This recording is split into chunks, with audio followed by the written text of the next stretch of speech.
Coming up on iOS today, Rosemary Orchard and I have our Apple Watches in hand.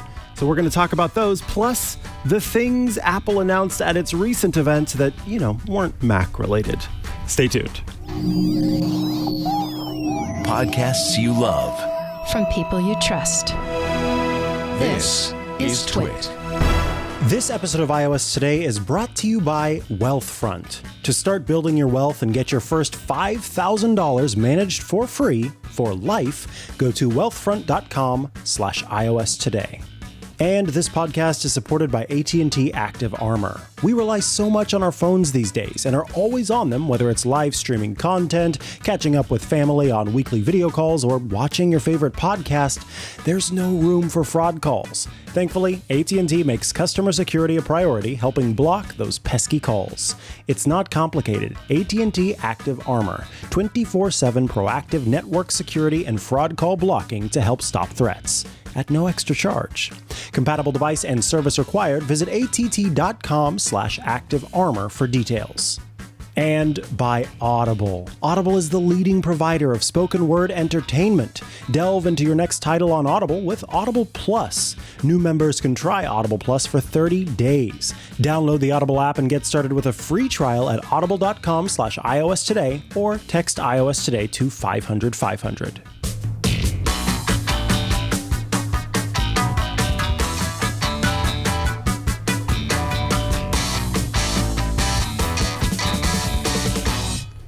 Whoa-ho-ho! Aha.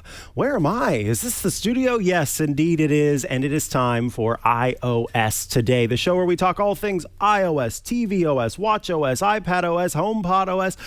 It's all the OSs that Apple has on offer, and we are pumped to be here with you this morning to talk about all of those things. I am one of your hosts, Mikah Sargent.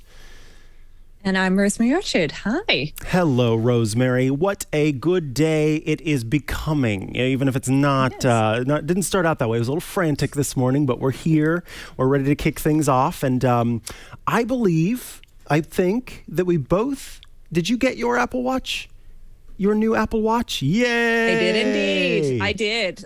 So I had a meeting last Friday, which meant that I didn't actually get a chance to order it until about an hour after it went up. And so Apple said it was going to come between today and next Tuesday. And I'm there going, okay, like fingers crossed for the Tuesday, fingers crossed it arrives in time for iOS.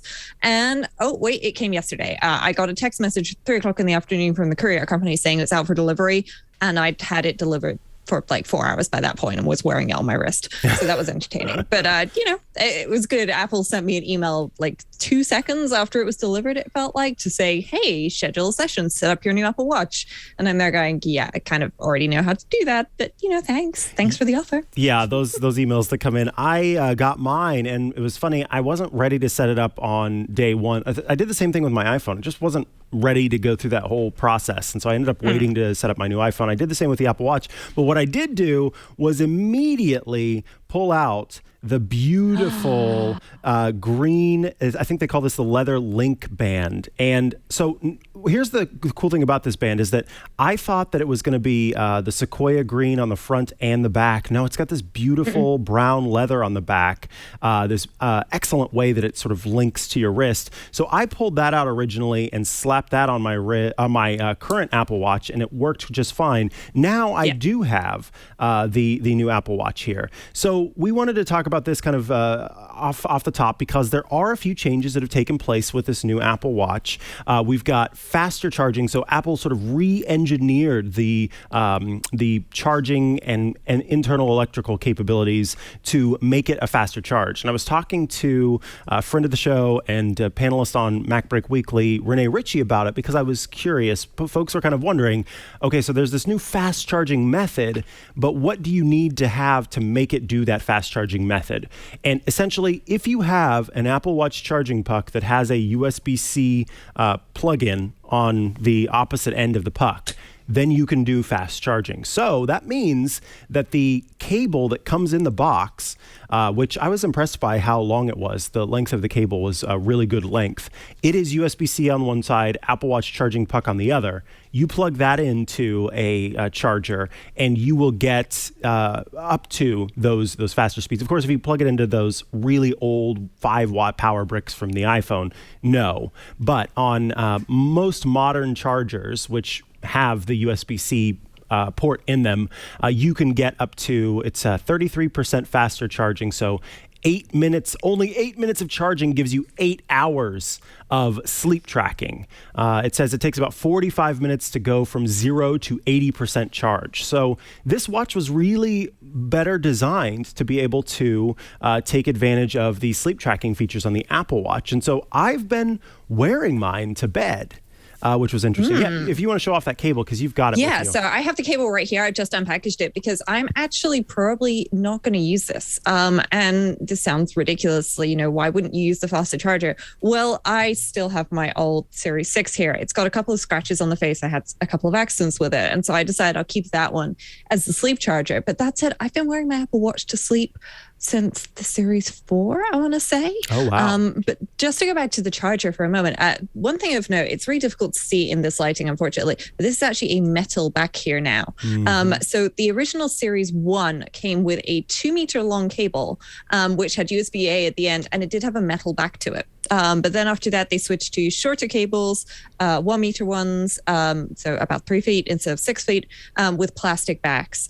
So it's nice to see they've gone back to the metal for this, and I think that is a good differentiator. For ages, you could only get like a really, really short, about this long. Yeah, the USB-C was watch very cable. short. And that was so frustrating because I wanted to consolidate all of my travel charging gear. And then I did that a couple of months ago with the MagSafe, which, as it turns out, oh wait, that doesn't fast charge the Apple Watch either. But equally, I found I don't really need fast charging that much. I mean, it'll be very nice to have. I'm going to keep this one. I will probably plug it in a spot somewhere where I can use it where, oh shoot, my Apple Watch is running out of battery and I need to run out the door, plug it in for 5 minutes and, then you're good to go for, at least a couple of hours. But yeah, I think it's a nice feature to have, even if maybe I don't personally feel like I need it yet. Right. It's always good to have them for other people. As I've said on Smart Tech today, I don't end up needing it because I've got an under mattress sleep tracker, and that works super well for me. I wish I had a sleep charger. It would just wake me up in the morning. But the one thing that I was curious about for you was in pulling this one out and putting it on and comparing it to the watch that you had. Did you notice the difference in screen? And I'll quickly sort of give. Go ahead. I was just going to say, I really did notice the difference in screen size. Like as I powered it up to set everything up yesterday, I immediately went, oh yeah, like this is a bigger one. I'm going to see if I can demo it like on the wrist. I've got 2 Apple Watches on here now. So this one, the purple one, the lower one is my new one. And this one is the older one. It's very difficult to tell, but when you've got something that takes up the whole screen, wow, you immediately notice that difference. Something like this contour watch face here. There, let's get that in. Ooh, there we go. Bring it over. And yeah, so this contour watch face, it wraps around the edges of the screen in order to show you that new screen size. I have to say, for me, I didn't notice much of a difference in the screen size between the two, outside of one of the things that I have to do regularly, which is typing in my passcode. Those numbers are a lot bigger there. Oh, yeah. One of the other things here that a lot of people don't like is, look where that indicator, that notification indicator is. It's over to the side. It's not centered, which is a little odd. It's, not a huge deal, but it is different. That said, I think, of course, green that's on just green the on contour green face that it does that on, to be clear. The other faces I've been using, like the 100%. California dial and stuff, those are all centered. Yeah. So but the contour face definitely has, that offset so that you can fully see the 12. They could just push the 12 down a little bit or made like a little rounding on the 2 or something. I think that would have been cool. You could have done some kerning there. Yeah, exactly. So yes, so the folks are aware. I think that's the thing, is that everywhere else we're used to that indicator being square in the center. For this face, if you choose to go with it, that might be the one sort of thing you give up on. I love this green on green look. So I've got the, I can't remember what they call this. I think they call this color moss, which is funny because everything else is sequoia green. The Apple Watch itself, You probably can't tell, but I did get the green Apple Watch. It is a very subtle green. You can see kind of the highlights catching there to see that green color. But most of the time when people see this watch on your wrist, it's going to look kind of, it's grayish, blackish with just this subtle hint of green, which makes me happy, of course. But for folks, because one of the things that they did a little strangely with this series was the color selection is a bit off. There's no just sort of plain color you can go with that folks have been used to in the past. I got to tell you, on here, you can really see the green, but me looking at it in real life with my eyes, it is not as pronounced as it is. So I kind of wish I had Twit camera eyes day to day because it would look more green to me. But yeah, this new leather link loop came with the Apple Watch. I was still able to get it on day one with that, and I've really been enjoying it. I'm curious, do you have a cellular version or do you use the Wi-Fi version? Yeah, so this is the first time I've got a cellular version. I'm thinking that may or may not affect the battery life. So I signed up with that this morning, and that was an interesting process, not helped by the fact that the provider here in the UK apparently has coded their webpage so that it doesn't look like you need to select anything. And so I'm there just tapping at random points on the page until I finally discovered the magic invisible tap point to enable selecting a cellular connection. That was fun. And I think actually this might be the better side to see it on. I managed to get the Starlight one, and as you said, like there are no standard color options in the aluminium one. If you go for the stainless steel, then there are silver and black options. But other than that, I've got Starlight, which is, kind of a champagne-ish color. It's mostly silver, but every so often it has a slight touch of gold. It's a nice color. It's still a very neutral color, which I think is a good thing, because one of the reasons why I've never gone with the red Apple Watch before is because a lot of my clothes are purple. I love purple, and it's definitely interesting to try and match everything up there with your outfits if you've got an Apple Watch that's the wrong color, which is why I always went with silver. I have a lot of silver jewelry. I usually wear silver or white gold, so for me that makes sense. But Starlight is a good compatible one because I do have some bits of gold, and it was always like the one thing that doesn't match and line up, and now it kind of does and doesn't at the same time. I'm good with that. Yeah, and I think that is part of the reason why these colors are more subtle, is that you want to be able to wear your watch with everything. And if you did end up limiting, or at least Apple wants you to be able to wear your watch with everything. And if you had these very bright poppy colors, it might be less likely that you wear it with everything. Because I feel comfortable wearing this green as a subtle hint. It's sort of, it's micro peacocking. It's just a light touch of the peacock feather as opposed to really sticking out there. So I like it that way. Now, one of the things that folks may not have been aware of is that there's been some conversation surrounding Apple's MagSafe strategy, because we talked about this before. There's a new Apple Watch, there's a new leather wallet, MagSafe leather wallet, that supports the ability to basically notify the user when it becomes detached, and then also drop a pin on the map whenever it becomes detached so that you can be aware that you may have left it behind. It required a whole new leather wallet because the original one did not have the little NFC chip inside of it that let it be sort of identified by the iPhone whenever you connected with it. We go farther, though. If you use the iPhone 12 clear case, so the MagSafe clear case of yesteryear, you won't be able to take advantage of the new leather wallet, because that older clear case, the iPhone 12 MagSafe clear case, has something in the way of that NFC chip. So the phone's not able to identify the wallet. And so if you go to the page that has the leather wallet, it will say on there, not compatible with the iPhone 12 clear case or something along those lines. So Apple's newer cases and also non-clear cases work with that. But then on top of that, and this is something that you linked in our show notes here, is that Apple's MagSafe Duo, which is the travel charger we talked about last week, in particular you talked about on the show, is not compatible with the fast charging of the Apple Watch Series 7. So once again, we've got MagSafe technology from Apple that's already outdated.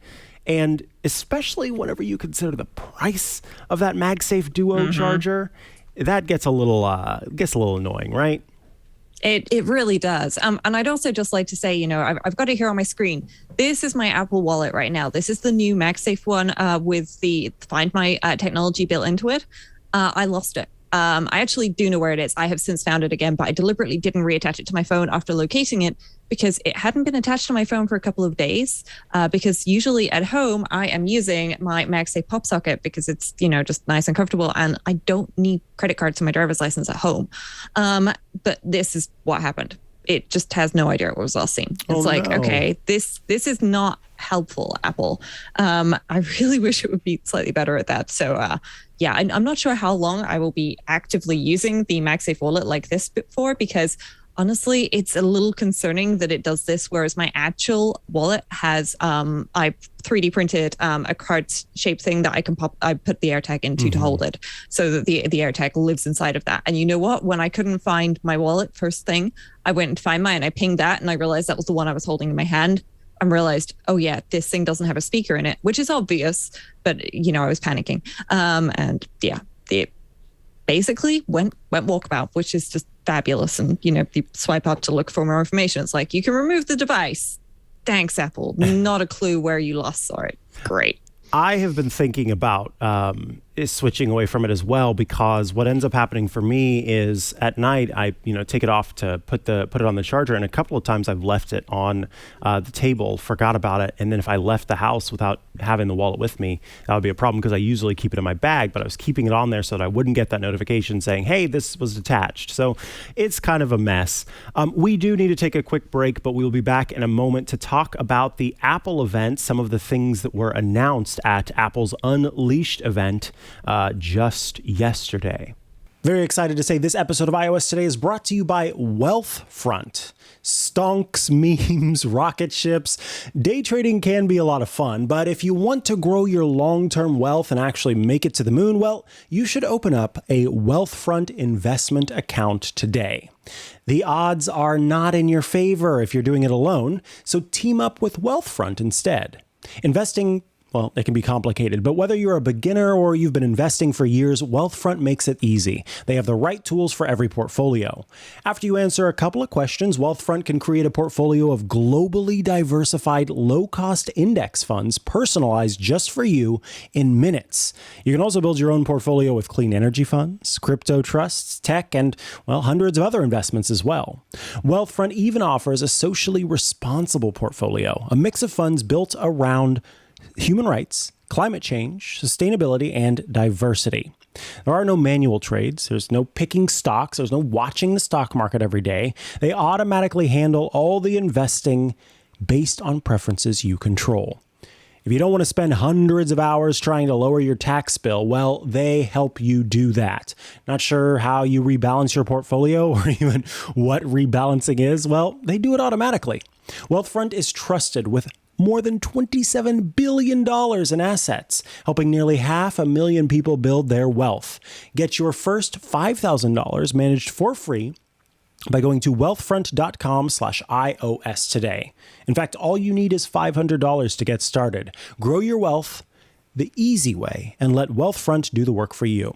To start building your wealth and get your first $5,000 managed for free for life, go to wealthfront.com/iOS today. That's wealthfront.com/iOS today to start building your wealth. Wealthfront.com/iOS today and get started today. Thanks so much to Wealthfront for sponsoring this week's episode of iOS Today.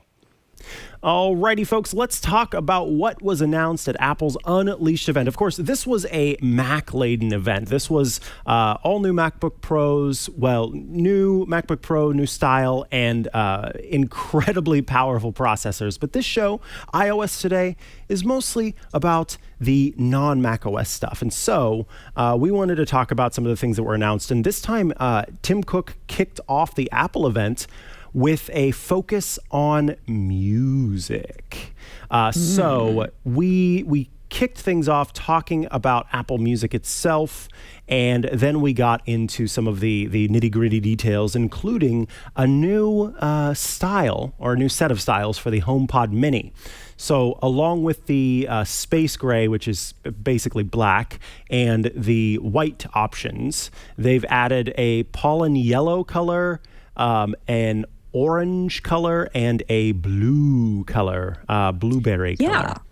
Yeah, these are really nice. I already have 3 HomePod minis and they're in black. So my original full-size HomePods, which by the way, they're no longer on the website, the full-size HomePod, all reference to that's been removed.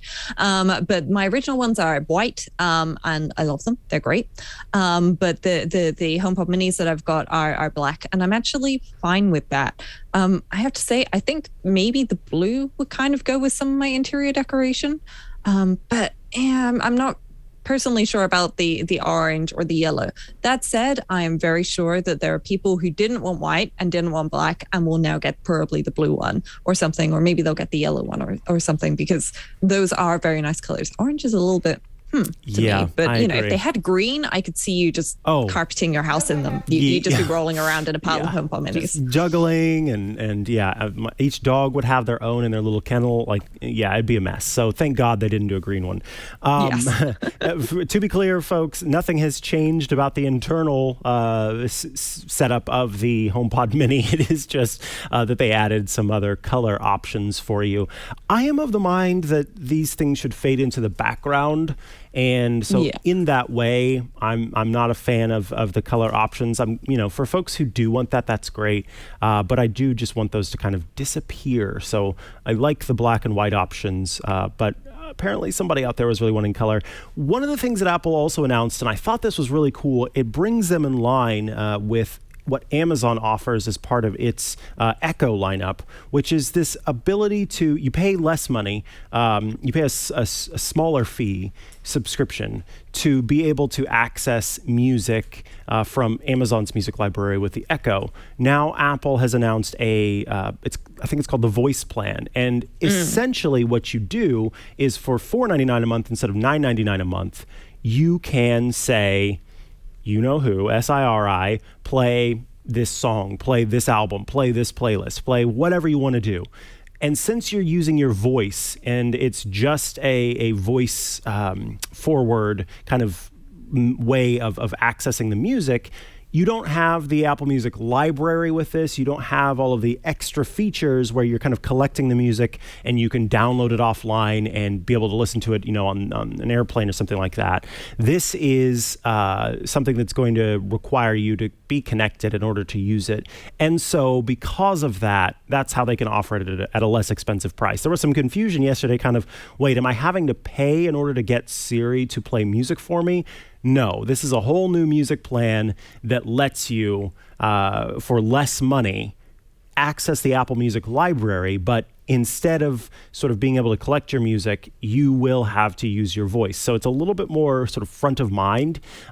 If that's kind of how, because for me, I like to listen to artists or albums, but some people are just like, play this playlist I can groove to, and that works for them. So this $4.99 plan might be a better option for them. And plus, if you're buying something like the HomePod Mini, you're sort of footing the bill for the rest of that $4.99 by having that device. So I think this is a cool addition for folks who don't need to have the added features of downloading and keeping those things. Now, this is interesting. Apple Music has a little checklist of sort of what the different features offer.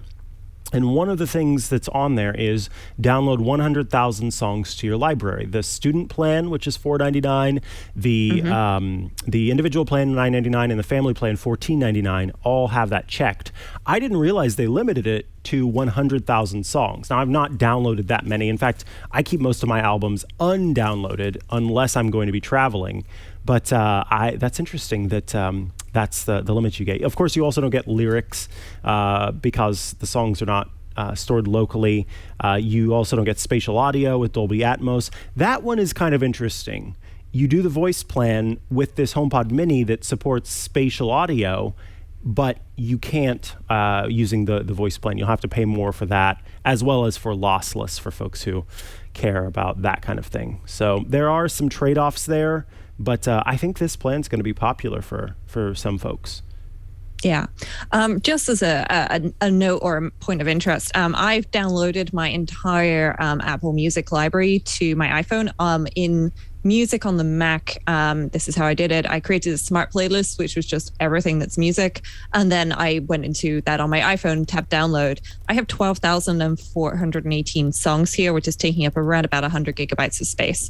And I've still got plenty of space to spare on my phone. But I do like just having everything. There is nothing more frustrating than sitting there on a plane or somewhere where you've got bad data going, yeah, I'd like to listen to this music, using my nice headphones, which are also from Apple. Oh, wait, no, I can't because it's not available. I just haven't got it downloaded, and then you don't have data to download it. So yeah, I'm glad I do download these things. But yeah, for some people, I can see why it would be fine just to have it play through the HomePods. But I would remind you, if you are a student or you're in education, you have that access to whatever the education confirmation is in your country, you can get the full Apple Music plan for $4.99. So just do that instead, because it's the same price, but you get to download the music too and control it from your iPhone, which is pretty nice because, when you go near a HomePod and it's playing some music, you can pick up the playback and then transfer it to your AirPods, or you can just control it using the AirPlay 2 controls, which is nice. So.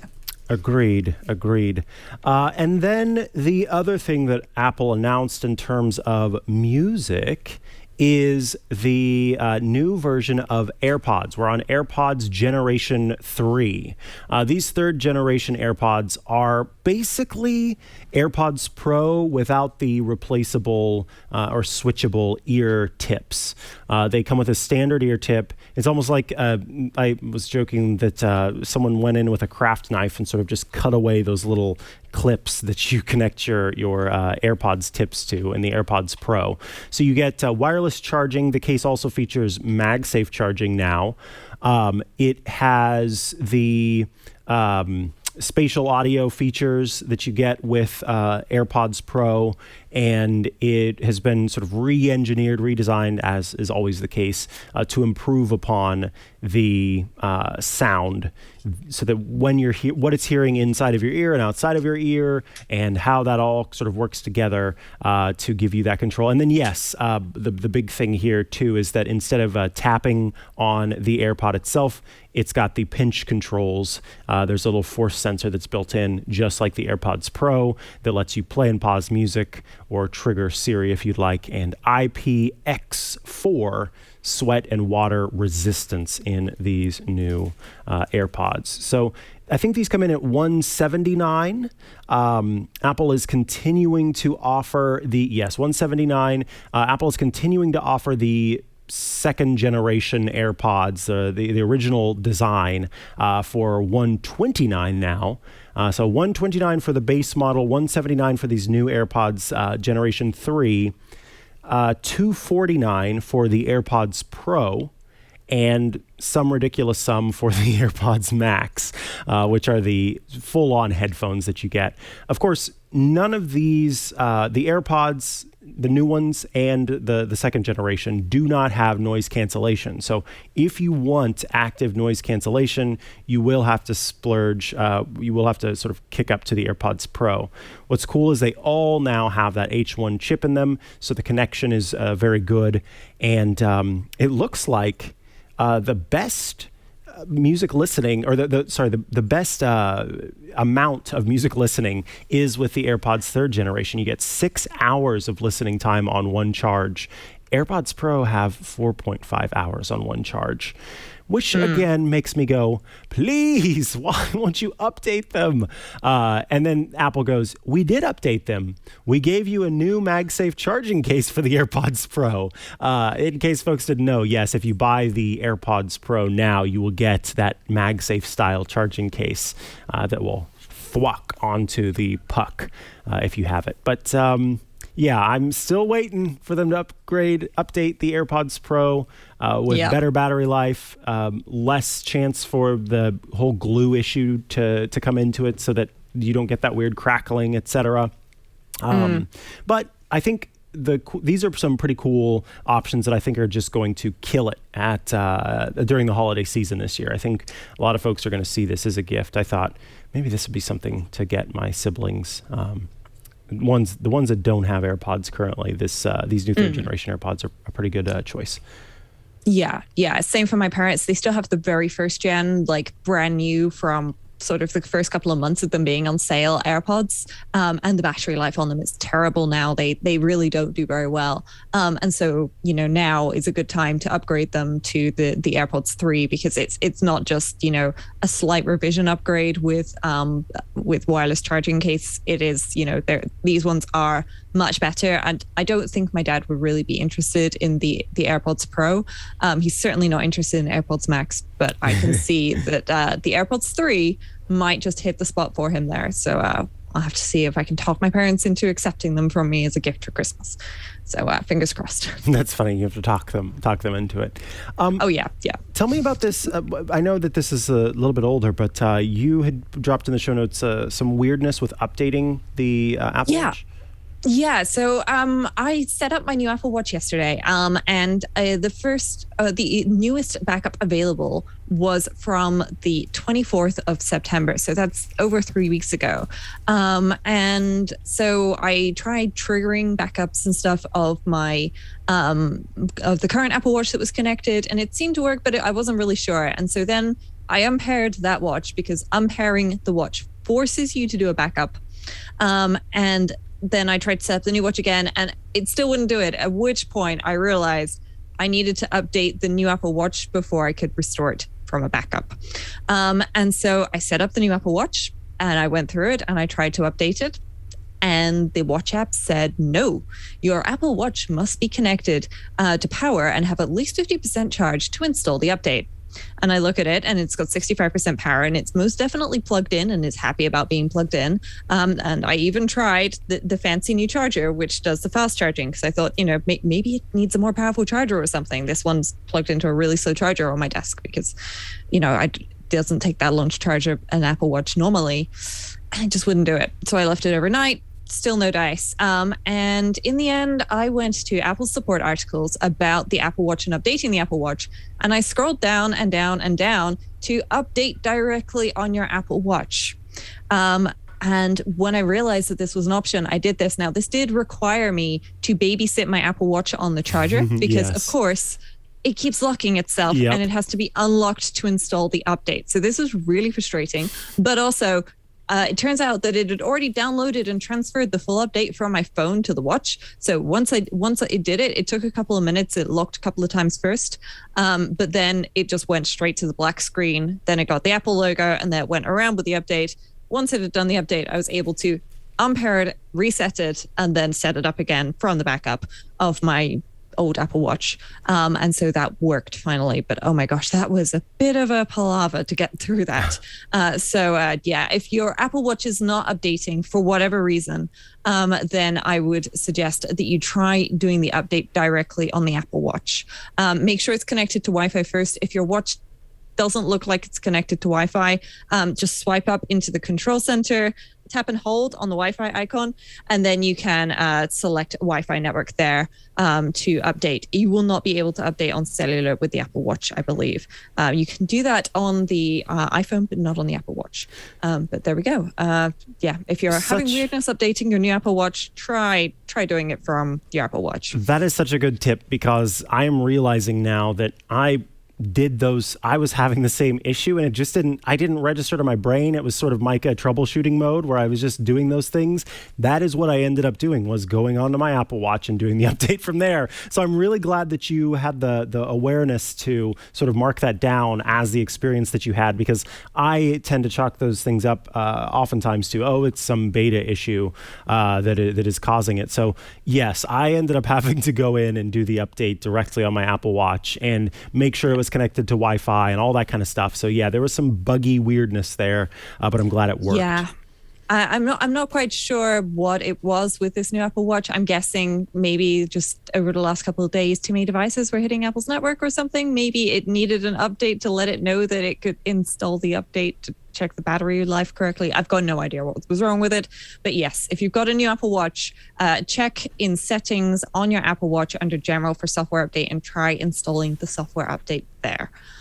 Because that worked for me, worked for Mikah. So yeah, I'm quite pleased with that. And of course, now I have 2 Apple Watches. This is the way that I will be installing updates, because otherwise you try and install it from your phone. And if you have auto switch enabled, which I will leave enabled because it's very useful most of the time, then you're going to struggle to update it, because guess what? You'll put it on charge and it will auto switch to the other one instead of updating it. So yeah. Yeah, there's some things to iron out there. All right, folks, we are going to come back with some news in just a moment, but let's take a quick break first.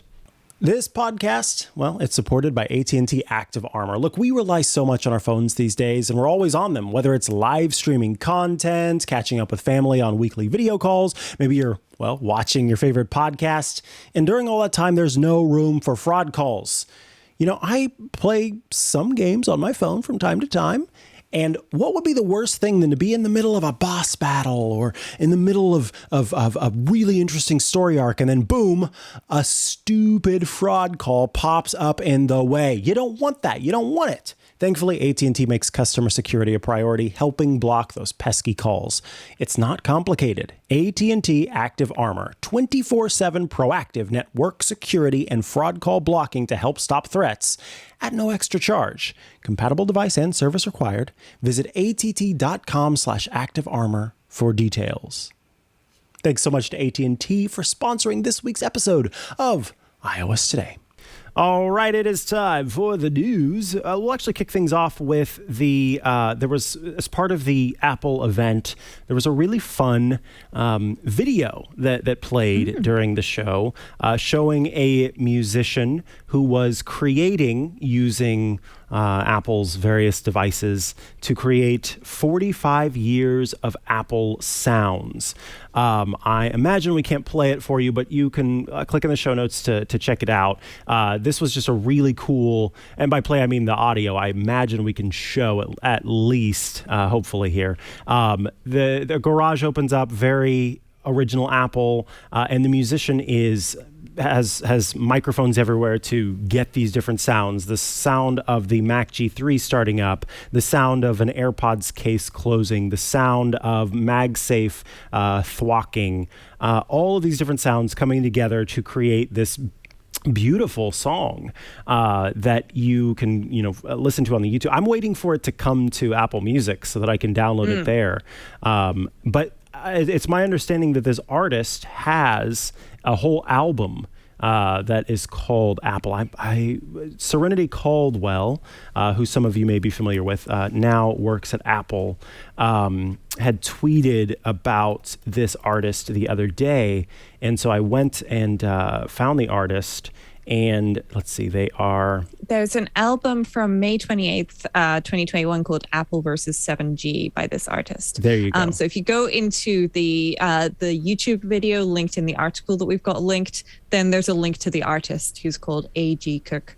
And that offers to open it in Apple Music on my machine. That's nice. But yes, and then he has another album called Apple from 2020. So it appears that he's done this sort of thing before, I guess. It took me way too long, Mikah, to get that it was recorded in a garage because he was using GarageBand.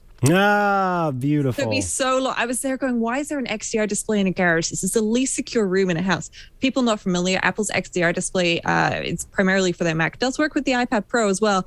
It is extremely expensive, especially if you get that texture coating that he had on there. That is an extra upgrade. And wow. I wouldn't be using that in a garage myself, but whatever they did for the show. I know what I will be listening to on my way home from the studio today.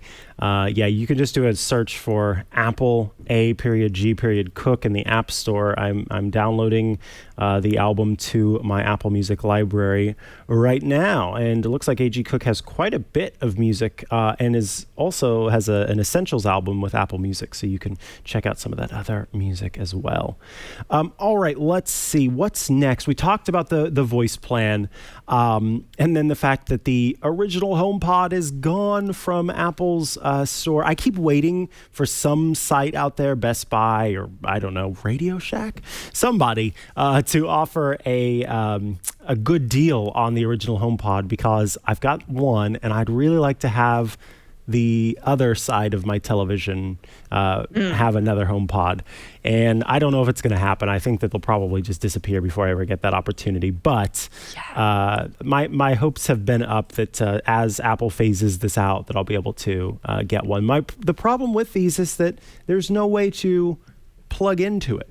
This is something that has to be supported by Apple going forward for as long as they do. And when they stop, depending on what happens when we're to AirPlay 5, and so your AirPlay 2 speaker no longer works with the system. So I'm a little worried about that as far as the future of HomePod goes, and do wish that Apple would continue to I don't know how long they'll provide support for it, but I hope that it's a while, because those are very pricey speakers, and you may be better off just getting some really nice bookshelf speakers and getting an AirPlay dongle to connect to it as opposed to doing it this way. You could be. The only thing I would say to that is don't forget that the HomePod doesn't just have like some nano chip in there. I mean, it is probably a nano chip, but it has the same chip as in one of the older iPhones. I don't remember precisely which one off the top of my head, but that's not a weak chip. That is a fairly powerful chip. And iFixit did some teardowns on these. I'm pretty confident that they can do some over-the-air upgrades on them, which would theoretically upgrade them to AirPlay 3 at the very least, I would hope. But yeah, I'm a little sad that the original HomePod has come from the website. I have 2 of them. I have one in this room. I have one in my living room. I don't know if I want 2 in my living room, but equally, symmetry is nice, I guess. But yeah, I do have technically a pair of white HomePods. They're just not paired in the Home app because I usually play to them separately. Apple has updated its website top bar. Things look a little different there now. It's, I would argue, lightly crowded. Yeah, same. Isn't it? It's a lot of info just like shoved right there in your face. That said, I was getting very fed up with opening Apple's website and scrolling right down to the bottom, to the footer section to find all of the different things. I kind of I get why they've done it, because I was always going in there looking at the HomeKit accessories to see if there were any new HomeKit things. But also, wow, that's a lot of information just right there. So yeah, it's, I guess, probably better for people like my grandmother, but equally she does have the Apple Store app installed and doesn't buy new devices from Apple. I buy them, I use them, and she gets my last one. Right. Like, that's what happened to my iPad mini. We do the trade-in pass down. Yeah, the same thing here. I think that it is nice to see, I think more what people end up sort of looking at is how Apple sees its product line. So the AirPods gets its own link at the top, which is really interesting. And then Apple TV and Home get their own section. It's called TV and Home. So you can get an Apple TV. The HomePod Mini is listed there, as well as the Home app and different accessories that you can buy for the Apple TV. So we heard rumors and rumblings that Apple was working on sort of making a home-focused operating system and a home-focused team within Apple, even more so than they already do with HomeKit, and bringing these all together. So it's kind of nice to see that play out here with that strategy. And then the only on Apple link, I thought, is this accessories that only Apple offers? Is this accessories that third parties also offer but are only available in Apple stores? No, these are Apple's different services. And this is where we say services 6 more times, as they do in every earnings call. It's Apple TV Plus, Apple Music, Interestingly, at the top, not listed, is the Apple One service. Oh, there it is. Bundle and save with Apple One. So it didn't get a little icon. It just got knocked down to the bottom. But yes, these are Apple's various services that you can take advantage of. And so it gives you a quick look at all of the different services that the company offers and what you can add by subscribing or applying or buying from these different things. So I don't know, only on Apple feels a little bit clunky, but services is a little too inside baseball techie. So I understand why they went with something other than that. Yeah, I'm not sure. Like, again, using the example of my grandmother, if I asked her to find Apple Music on the Apple website, I don't think she'd be able to do it with the only on Apple tag. Agreed. But, equally, I think people who are just browsing around will just click through everything until they find something that looks interesting or get bored and move on. And honestly, if people are interested in Apple TV Plus or Apple News or something, they'll probably just Google it and find it directly that way. So, and probably a non-issue overall. Having the option to launch the app and find out about it there is probably what most people are doing. So, yes, we as Tech Press tend to really dig into those things, but it's not necessarily the case that's how it's going to be. The last bit of news here is that Beats Fit Pro are apparently on the way. These are Apple's company Beats' latest set of earbuds. And they're a little bit different. They do have Apple's H1 chip. This is all according to 9to5Mac, who has the exclusive on this. They look a lot like fitness earbuds that you've seen, and they will reportedly feature Apple's H1 chip, which means good battery life. It also means connectivity is really nice.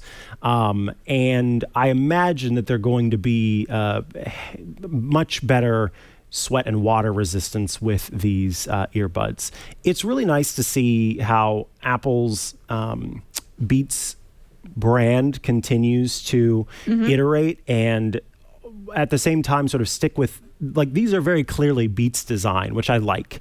The industrial design is a little bit different from Apple's own design, but you get that Beats design and you get the features that Apple provides with its headphones. Now, these ones, despite having the H1 chip, you will be able to use them just as you can, the AirPods Pro, with other systems. So if you've got an Android device or a Windows computer, you can connect them over Bluetooth.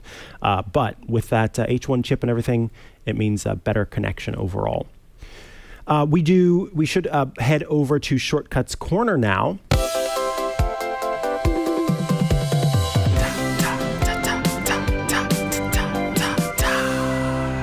It's time for Shortcuts Corner, the part of the show where you write in with your shortcuts requests. The time you get to ask the shortcuts expert, Rosemary Orchard, for advice. Mike writes in and says, I would appreciate a shortcut suggestion for selecting the Apple Watch app, General, Watch Orientation, Digital Crown on left side, and then the opposite. Apple Watch app, General, Watch Orientation, Digital Crown on the right side.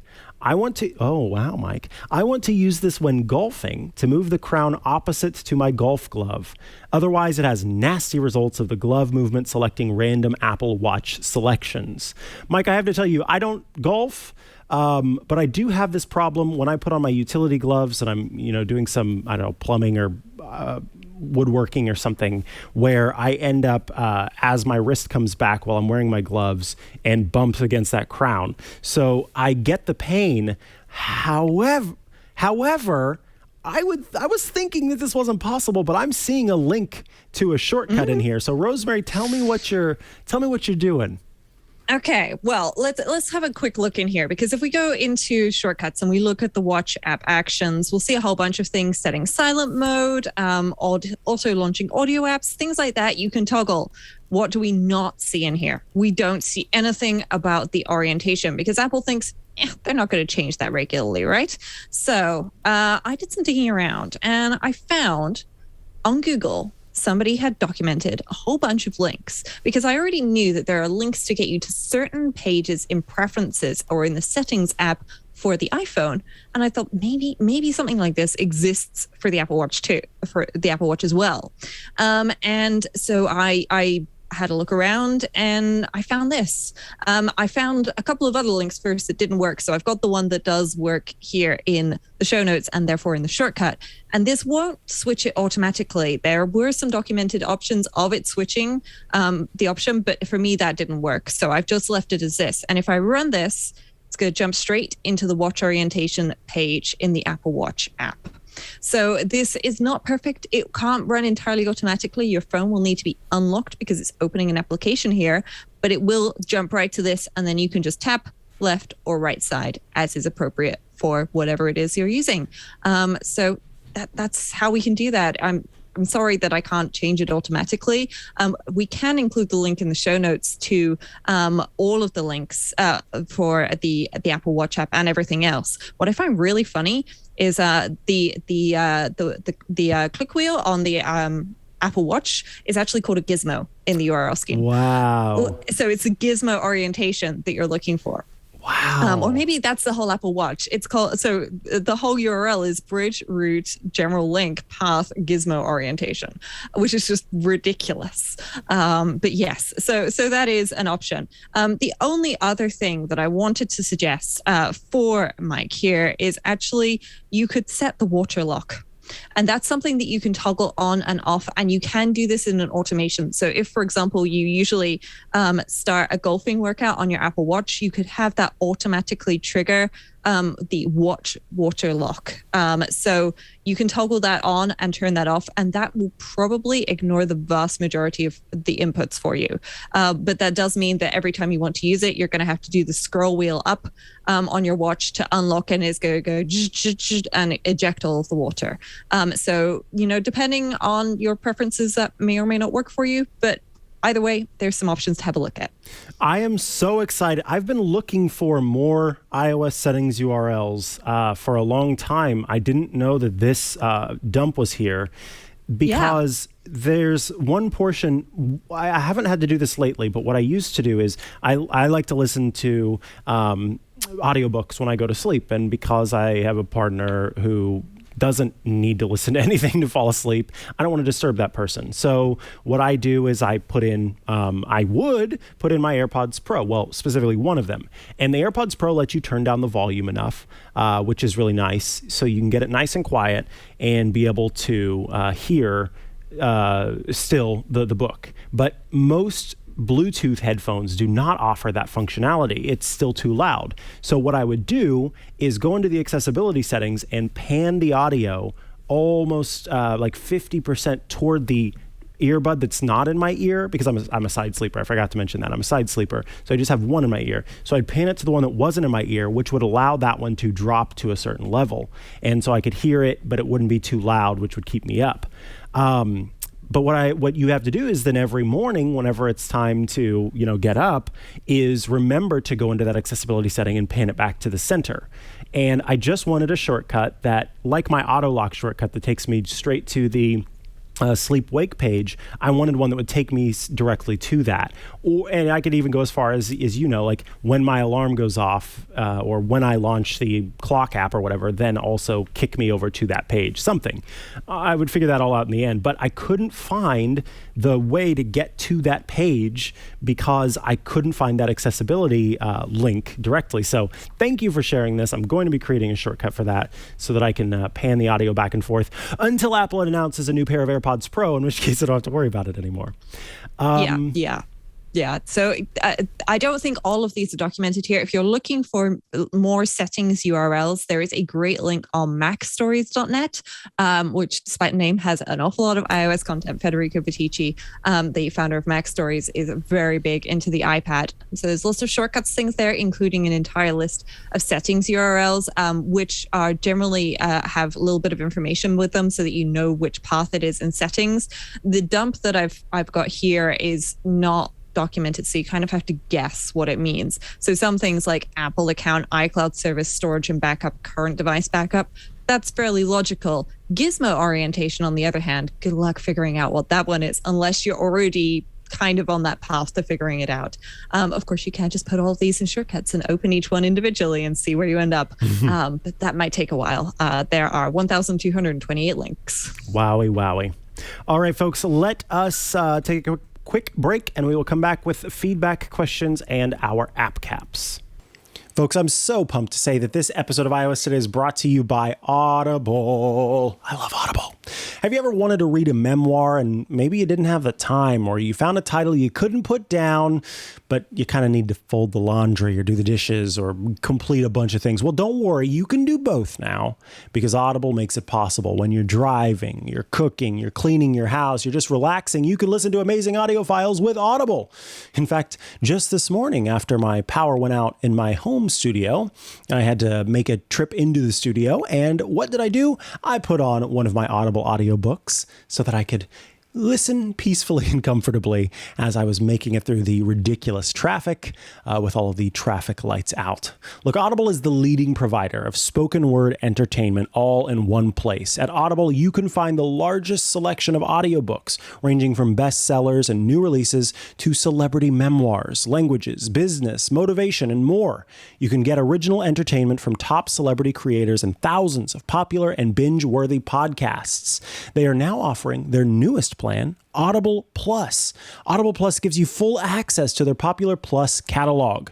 Audible Plus is all about giving members a chance to listen to and discover new favorites and explore different formats, like the exclusive Words Plus Music series, or a podcast you never considered before, even theatrical performances. You can listen all you want to thousands and thousands of popular audiobooks, original entertainment, and podcasts, including ad-free versions of your favorite shows and exclusive series. They're all available to download or stream, so you can listen anywhere, anytime, on any device, and you'll never lose your spot. To use your Audible membership, you'll need to download the Audible app. The Audible app is free and can be installed on all smartphones and tablets. I love my Audible account. It is filled with title after title after title because audiobooks are the way that I make it through my day, frankly. I love listening to audiobooks. Helps me consume content I wouldn't get to consume in other ways because I don't have the time or the hands free. Listening to Audible will make you feel inspired. It'll make you feel connected, and it's all available in an all-in-one app. Audible Plus is your playlist for life. So what are you waiting for? Delve into your next title on Audible with Audible Plus. New members can try Audible Plus for 30 days. Download the Audible app and get started with a free trial at audible.com/iOS today, or text iOS today to 500-500. That's AUDIBLE.com/iOS today, or if you want to, text iOS today to 500-500 to start your free trial. Thanks so much to Audible for sponsoring not only this episode of iOS Today, but keeping me going throughout the week. We appreciate you. Alrighty, here is a little bit of feedback today, or a question. It comes from Steve. Is there any way to standardize the share sheet? I have things scattered everywhere because when I go to save the information via the share sheet, the app I would like to share to is not there. I hate having to search for the option to save files. Steve, by golly, as a person who downloads a trillion apps for this show, I have to tell you, I'm with you. It is annoying that this thing changes all the time. Depending on updates that you're installing, etc., that plays a role in it. So the good thing is you can edit it. And I imagine that's what Rosemary is going to show us here in a second. You can make edits to it. You can turn certain ones off and on. But even still, I find that as I add more apps, as I update to a new version of iOS, as I, restore from backup and all that kind of stuff, things still get a little messy. Unfortunately, that's just kind of the way of things. Apple does try to be smart about what it presents you based on what content you're dealing with. But I agree, it is a little messy. But do we want to show how to make edits to the share sheet? Yeah. So once you've got the share sheet open, don't forget you can pull up on it to bring it right up to the top of your screen so that you've got it full screen, which can make looking for things easier. So there are two different sections to the share sheet, which we need to be aware of. Actually, there are three. So there's people, which you can toggle off in settings. And then there's the apps row, which if you swipe right to the end and then tap on the more button, then that should bring up a list of options. Fabulous iOS. Love it when you just bug out on me live on the show. That is great. Where you should have a series of apps listed here, more than just AirDrop messages and the word suggestions. That's Yeah. Okay. So news, mail, and books are apparently what I'm allowed to share to. And if you tap edit, then you'll see that you can toggle some things on and off. And then you can press a plus or a minus next to them. So if, for example, this first app, you don't use it on a regular basis, then you can remove it. And this doesn't get rid of it. Okay. Just to be very clear, these options are still available. And as you swipe over to the right, you may still see them show up. It's just that you cannot organize the order of these. Okay, so I'm going to try doing this again and see if maybe this time it loads. There we go. This time it's got the app icons in there for me. Much better. So what I can do now, and what I would actually recommend doing, is turn on every single app. Okay, this sounds counterintuitive. You're there going, Rose, why do I have to make so many taps? And the answer is very simple, because this way you can reorder them. This section here at the top, your favorite apps, those can be reordered. And so that's useful. The other thing to know, this will change in every single time you try and share something different. Okay, the context so if you share text, changes, it'll change. Yeah, then you only have text apps that can accept text. If you have URLs, you only have apps that can receive URLs, pictures, and so on and so forth. So you're going to need to do this multiple times with multiple different kinds of data. Okay, I know that's very frustrating, but I would do that, and then you'll get it. The other thing to be aware of is this section down here, where I've got copy and save to pocket, bookmarks, adding to the home screen because I'm sharing from Safari here, adding to my reading list. I've got markup and some other things. And then if I scroll down a little bit further, then it switches to my shortcuts. And I've got a whole bunch of shortcuts here, scroll. And then if you scroll to the bottom of that, again, you can edit your actions. So you can have your favorite actions. So if I want to remove add to pocket, then that can be gone. Then I've got Safari specific actions. Again, this section of the share sheet is specific to the app that you're sharing from rather than what you would share to. And then other actions. And this is the point where if you've got shortcuts with the share sheet, I would actually recommend inside of the shortcuts app, if you have something that would accept share sheet input, then don't just leave it like this with any, okay? You can see here at the top of the shortcut now, this accepts any input. Tap on this, clear, and then select the one kind of input that you want that to allow, because otherwise you will be cluttering up your share sheet with all of these things, and you don't want that. Now you can actually get rid of this, and then I'm just going to turn off input on this one again, because we don't want any input in this action. But that's how you can customize the share sheet. It is fiddly to do, and it is annoying because you'll have to do it multiple times, both based on the apps you share from and also based on the kinds of data you share. And I get it. It's frustrating, but there is a logic behind why it's different every time, because not everything can do everything. Not everything can do everything. It's true. All right, folks. Why I hear the sound. It's coming in because it's time for App Caps.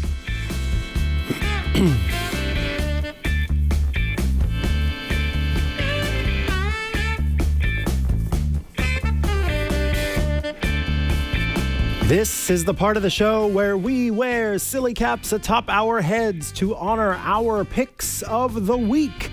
These might be apps or gadgets we have had for a long time that we want to share with all of you, or they're new things we've come across that we think are exciting and worth looking into. Rosemary Orchard, tell me about the cap atop your head and your app pick of the week. Well, my cap atop my head is a sparkly sort of top hat type deal. It's got some sequins around the edge, black lining. It's classy. It's got something going for it. Very classy. And the app I want to talk about this week is an app called Broadcasts. So if you're watching this live, you'll know all about the brilliance that is Twit Live, where you can just tune in and listen or watch live. And there are some other podcasts out there that have this option as well. And Broadcasts is an app that will let you listen to things like Twit Live through an app on your phone easily, or you can listen to radio stations as well. So I'm in the UK, and if I tap plus, then it comes up with a whole bunch of things by default. So for example, if I wanted to add BBC Radio 2, then I can do this, and then I can just pop in and add a station, and done. That's it. And what I can also do when I tap on the plus is if I go back to countries, first of all, you can choose things from other countries. So if you wanted to listen to something from, say, the Bahamas, there are 5 stations, you can do that. But if you tap on this little pencil in the top left, then you can add custom stations. And this is how I added Twit and Relay and also even ATP Live, because you can do that. And so then if I edit this, and you can see I just put twitch.tv/live in there. And I should get on and choose an image for that one as well and put that in there. But you can also create collections, which are kind of like playlists of stations. So, for example, if you've got things like your kids probably love certain kinds of music and you're not maybe such a great fan of them, then you can create a kids station or collection. And then you can choose what stations go in there. You can also choose from things like your recent stations, or you can just browse the whole directory of things. And again, that's by country. But the UK is at the top for me because I am in the UK. If I was in the US, it would default to the US at the top. It's a great little app that does exactly what you might want or need it to. The other thing I should mention, I will just go back to all stations. You can also choose between this sort of tile view and there's a list view as well. And if you have something playing, so say, for example, I tune into Twit, which apparently I've got the wrong URL in there. I think I'm missing something. But if you tune into something that's live, I'll tap on the BBC option, then it switches to the playing option at the bottom, and then you can see there's AirPlay options. I can even do a sleep timer here, and you can't necessarily fast forward and rewind on every station out there, but it varies. Usually the volume would be showing here, where it just, if you squint and just about configure it out, it says system capture. That would usually be the volume, but because I've got my iPhone plugged into share, then that is showing up a little oddly. But Broadcast is a great app and it's free. Nice. So go ahead, download it, and feel free to use it to listen to Twit Live. We've got some great stuff this week. It's also available on iPad, Apple TV, Apple Watch, and Mac. So you can use it everywhere. And it's a nice app to have in your tool basket. We love a universal app for sure. Available everywhere is really nice. So you can save money on Rosemary's app before you spend $7.99 on my app. I'm wearing pizza atop my head. This is quite literally a pepperoni. Well, not literally. It is in the style of a pepperoni pizza. I wish I was wearing a pepperoni pizza atop my head. I'm feeling hungry. Anyway, my app cap this week is called My Time at Porsche. And it is a life sim, RPG, resource management sort of app. For folks who've played Stardew Valley, I think is what it's called. Yeah. Sure. Mm-hmm. This is very similar to that. So in this, you play a character whose dad unfortunately seems like kind of a deadbeat dad. When I first moved into town, the dad was like, "Sorry, son, I know I haven't had a chance to be with you, but I've got things to do across the world, so sorry about that. But anyway, here's my broken down workshop. You can have it if you'd like. And yeah, good luck." And then we never saw him or anything like that. So in this, you get to create these as you go on. And you gain more skills and more resources, you create these different devices that you can use to build things. And kind of the whole point of the game, you join the Commerce Guild, and your job is to build different creations. Right now, I've got a commission for creating some shell necklaces for a gal at the local church. I've upgraded my axe and my pickaxe to bronze. That took a long time as I started to improve my skills and have ways to create those with better furnaces and smelters and things like that. And then you have this little home. This is your workshop itself. Mine's a mess right now because as you put things inside of it, it will add to your overall skills. So like your top stamina and your overall health all grow as you are playing it. So right now my house is a mess because I just haven't had a chance to organize it because I've just been so busy completing quests. You'll see I have lots of different storage units here. That's because they each only hold so much, and the different things that I have are for different quests that I have yet to complete because I'm working on specific lines. So this is a lot of fun for somebody who wants kind of a multi-character game. This existed on lots of different platforms before it came to iOS. It just recently got ported to iOS. And what's fun is that on top of, as I said, you've got the different ways that you build up your skills. Check out all of the stuff that's involved with this game. Oops, I hit the wrong thing. I'll tap on my little inventory down here. And the reason I'm in a bathing suit is because it offers more defense than jeans and a t-shirt, because this was a premium item that I found. By the way, when you buy this, there's no pay to play stuff in it. You don't get ads or anything like that. So there's no way to, like, if you pay $15, you get 62 scooples, which you can trade in for 5 gold that you can use in the game. None of that. Your character has a skill tree that as you raise levels, you can add more skills and improve upon your skills. The first thing I did was improve my ability to gain experience. These are the different missions that I have right now and what rewards are offered based on those missions. As I said, the kind of point of the game is to work in your work shop and become a high member of the Guild of Commerce. And so you want to take as many commerce missions as possible to make yourself number one among all the other people. But along with creating things, there's also the social aspect of the game. These different characters that you get to know, you can eventually, if you'd like, get married. You talk to the different characters each day. You try to learn their routine, especially for characters that you're wanting to become closer to. And you can give them gifts. You find out what their favorite gift is. And so whenever you give it to them, it raises the relationship even more. Right now, I am an absolute nemesis with a cat because I tried to give the cat something and the cat hated it. The cat hates most things. And so it dropped our relationship. And then I tried to give it meat thinking, oh, of course, the cat would like some meat. No, that made it hate me even more. So now every time I walk past Pinky hisses at me. So you can go negative or positive. I'm adversary with Pinky and I'm nemesis with Higgins, who is the other top level workman in the city. And you can also play rock, paper, scissors with characters. You can combat other characters. If it's a character that likes to spar, then it will raise your level. But if it's a character who's non-violent, then it will lower your level with them. You can go dungeon diving to collect different ore and different supplies. There's this really interesting backstory between the thing called the Church of Light and the Researchers Guild. And basically, it appears that this is a society that exists post modern society. And so you have to, you when you're digging, you find like CDs and old cassette tapes and things like that. And the Church of Light is trying to bury that technology. So you can go to them and trade it in and you get one thing. You go to the other and trade it in and you get another thing. So really fun game, lots of different details. I don't want to get into everything because it would be a bit of a spoiler, but it's a lot of fun.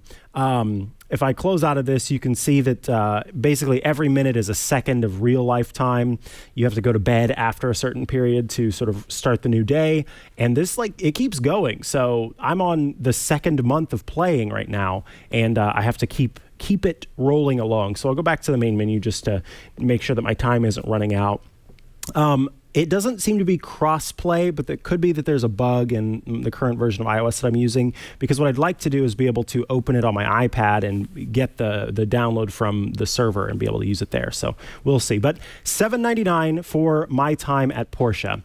Folks, this brings us to the end of another episode of iOS Today, which means I should tell you, you can email us, iostoday@twit.tv. The show records live every Tuesday at 9 a.m. Pacific, 12 p.m. Eastern, 1600 UTC.